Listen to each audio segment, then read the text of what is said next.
Hello world, hello world. Welcome back to my channel. Call me Biz. Louis C.K. honors George Carlin. This is interesting to me because no one even requested this because I look up Louis C.K. so much. This was suggested to me, so this is interesting because I don't think I've heard any serious like Louis C.K. Comedy or moments. It's always jokes, and it's gonna be dope to see how he honors George Carlin, one of the GOATs. Definitely a staple on this channel. And that's a great honoring a great. I really want to see this. I really want to see this. Hopefully y'all want to see it too. I know it's not necessarily comedy, but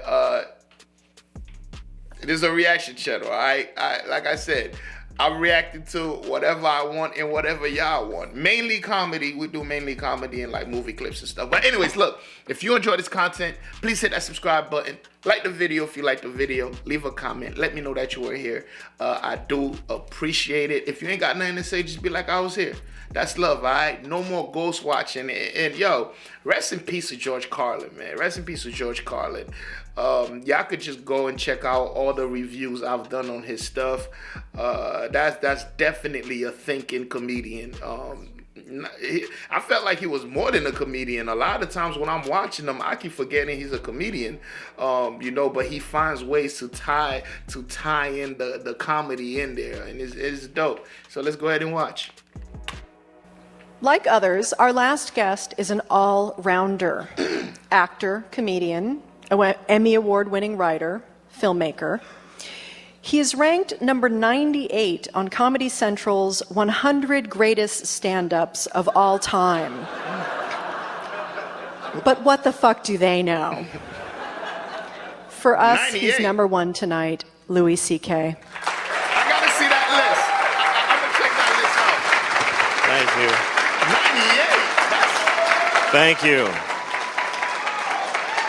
98. Thank you. I'm really honored to be here. I'm happy just to be here as a ticket holder, just to watch everything that's happened. The Stiller family, and that was crazy. And Kevin, and the guy that looks like Dick Cheney at the end there. A very, very nice version of Dick Cheney. He's not a lizard, I don't think, but. I remember Dick Cheney. I think I can just tell you what George is. I'm a comedian, and I do what he did, and he was the first person I knew that I knew what comedy was. Children love to laugh, but most people that make children laugh for a living suck at it. Clowns aren't funny. That doesn't exist. A funny true. Clown. If a person was funny, they'd do comedy because you make money doing it. No clowns. There's no HBO clown specials if you make a bunch of money. So clowns suck. He's right. And kids just look at them and just go, just please stop trying to make me laugh. There's nothing worse than a person who's not funny trying to be funny, and that's what a clown is. A guy waiting for a bus is funnier than a shit clown at a kid's party. So, boy, you hate but clowns. kids need to laugh, so the first time you really laugh means a lot to you. And I remember my first big, like, grown-up feeling laugh, and I saw George Carlin on Saturday Night Live, and he said, what do dogs do on their day off? They can't lay around, that's their job. And something went off, and I just couldn't stop laughing. And the idea was born in my head at that moment. I want to be funny. I want to be a comedian. I didn't know that a grown person could be a comedian. That's an incredible thing to me. And I had other heroes, Richard Pryor, Steve Martin, Bill Cosby, but George was like me. He was East Coast Catholic. I had something to identify with him. And the first time I remember getting a laugh, I was in fourth grade, and they asked the class, the teacher said, there are 3 bones in the skull. Name one. And I said, the noggin. And I got a big laugh. And I thought, hey, I could do this. I could be like George. So I started doing, right out of high school, started doing stand-up. Didn't go to college, didn't pursue anything else professionally, really. Started doing stand-up. First time I went on stage, I did a minute and a half, and I bombed. It was terrible. But I wanted it so badly that I kept trying. and I learned how to write jokes. And I just had jokes, kind of funny thoughts. And I don't know, 15 years later, I had been going in a circle that didn't take me anywhere. Nobody gave a shit who I was, and I didn't either. I honestly didn't. I used to hear my act and go, this is shit, and I hate it. But I've been doing this for 15 years, and stopping now is like getting out of prison. Like, what do you do after 15 years of stand-up comedy? How do you re-enter the workforce? So I was in a really bad place. I hated my act. I've been doing the same hour of comedy for 15 years, and it was shit, I promise you. And I was working places like Chinese restaurants, and I'd do a show in a Chinese restaurant where they don't even know there's a show going to happen. They're there to eat, and all of a sudden you'd go, hey, everybody, and people are like, I'm eating. I don't want to be forced to sit in this. So I was doing a Chinese restaurant called the Kowloon in Boston, in Saugus, Massachusetts, and I was sitting in my car after the show just feeling like, this was all a big mistake. I'm not good enough. And I felt like my jokes were a trap. And I listened to a CD of George talking about comedy and the workshopping it and talking about it seriously. And the thing that blew me away about this fellow was that he just kept putting out specials. Every year there'd be a new George Carlin special, a new George Carlin album. They just kept coming, and each one was deeper than the next. And I just thought, how can he do that? And it made me literally cry that I could never do that. I was telling the same jokes for 15 years. So I'm listening, and they ask him, how do you do all this material? And I'm like, eh. And I hear him, and he says, well, I just decided every year I'd be working on that year's special. And I'd do the special, and then I'd just chuck out the material. And I'd start again with nothing. And I thought, that's crazy. How do you throw away? It took me 15 years to build this shitty hour. If I throw it away, I got nothing. But he gave me the courage to try. And also, I was desperate. What the fuck else was I going to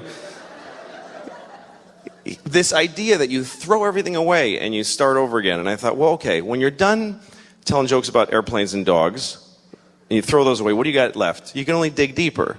Start talking about your feelings and who you are. And then you do those jokes and they're gone. You got to dig deeper. So then you start thinking about your fears and your nightmares and doing jokes about that. And then they're gone. And then you start going into just weird shit. Yeah, eventually you get to your balls. But there's a whole... It's a process that I watched him do my whole life, and I started to try to do it. And I started to think, because he says whatever he wants. What do I really want to say that I'm afraid to say? And at the time I was a father. I am still a father. But at the time I had started, I didn't take off yet. The jury's out. My oldest is 8. I could still split. So far I'm still there. I was having a hard time being a father. And I wanted to say it on stage. And one night I thought, okay, forget all the old jokes. I'm going to start again. And I thought of the first thing. I said, I can't have sex with my wife, because we have a baby, and our baby's a fucking asshole. It's just what I was feeling, and I said it. And the audience went, whoa! And I thought, oh, I'm somewhere new now. And I said... something like, I never used to get babies in the garbage, but now I understand it. And they did that. And I thought, I'd rather have that than the shit tepid laughter for my 15-year-old jokes. So I started going down this road. And he was always the beacon for me, always, this guy. He always gave me the courage. He says, the line that Kevin quoted, where he said people at abortion rallies are usually anti-abortion rallies, that people you wouldn't want to fuck in the first place. He opened a special with that at Carnegie Hall. He comes out on stage. You have to watch it, and he doesn't milk the crowd for applause. They're applauding, and he goes, they're all going, George, and he goes, yeah. I got to get this out. You ever notice the people anti-abortion rallies are people who want to fuck in the first place? And most comedians would do a good half an hour of really sweet material and couch that joke in a lot of, but he just had to get it out there. So he set that example for me, and that's the way I've done my act. And since then, I've done 3 comedy specials, and I've started down the same road. It's been a massive change for me. I feel every year I've got something to work for. I'm doing exactly what he taught me to do, and on stage I feel a courage to say what I want to say because of this guy. And anyway, a few years ago, I was about to tape my second stand-up special, and he was taping the same night in LA. He taped his last special on the same night that I taped one, and I remember feeling like, this is amazing that I do what this great man does, and that we do it in the same way. And he died, and he kicked me in the balls when he died. It really hurt. And then I remember that, I don't want to be doing this, I'm sorry. Too. But later I was at whatever, it doesn't matter, and my phone rang, and it was his daughter, it was Kelly. And I have 2 kids, and they're girls. So I thought, he's got a daughter, and his daughter's calling me. And I know what it means to have a daughter, because I have 2. And she's calling me and asking me to come and say something about what he meant to me. So that was a big moment for me. I'm very proud to do what George did. I know I was supposed to close funny, but I'm not good at doing stuff that isn't my act, so I'm sorry. But he was a great man, and anything that ever happens to me that's good is due to this guy. And I can tell you, because I do what he did, that it was really hard to say the shit that he did, and that it took a lot of courage. It was difficult. So thanks for coming and honoring him, and thanks for having me.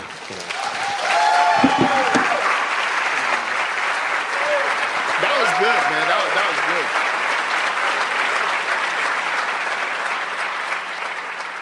That was dope because it felt so genuine. You could tell he was nervous. He was hurt by the loss, and he was also honored that that he was there, and you could feel it.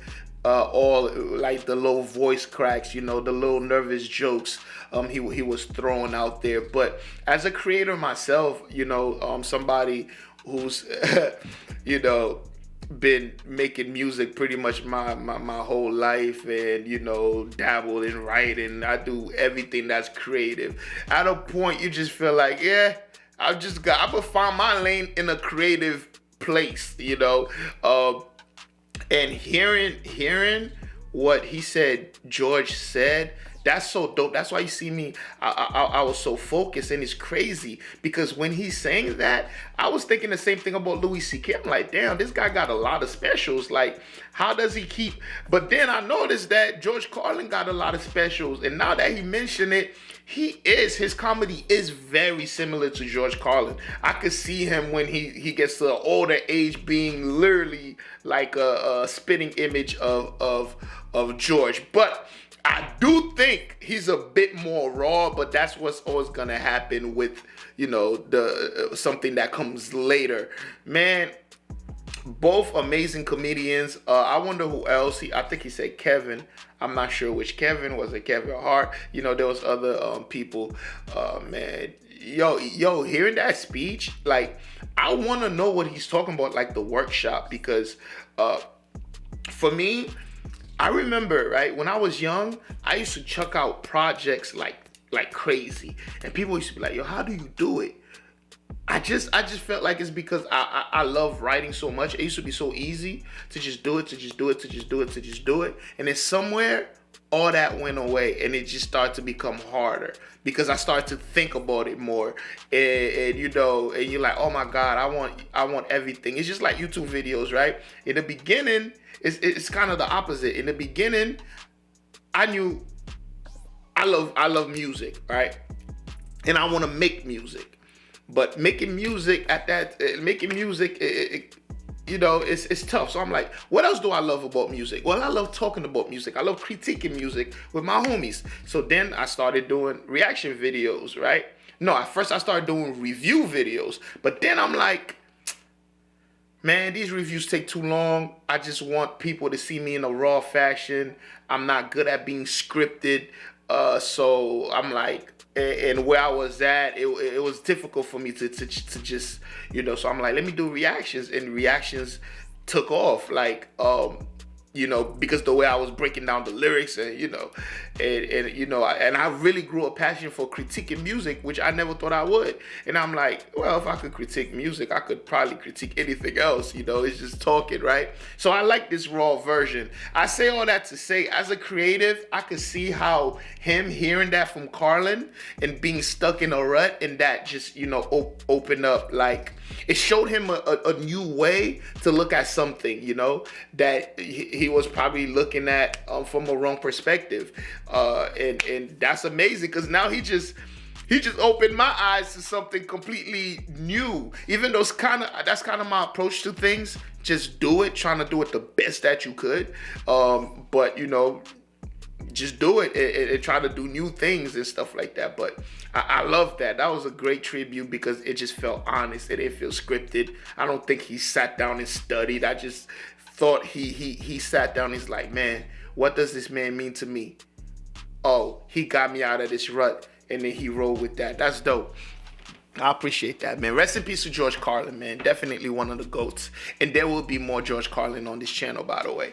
And shout outs to Louis C.K., man. Y'all know Louis C.K. is also a favorite on this channel. But if you made it this far, go ahead and hit that subscribe button. Like the video if you like the video. Leave a comment. Let me know that you were here. I do appreciate it. And I will see y'all in the next one. And guess what? You better be there. Peace.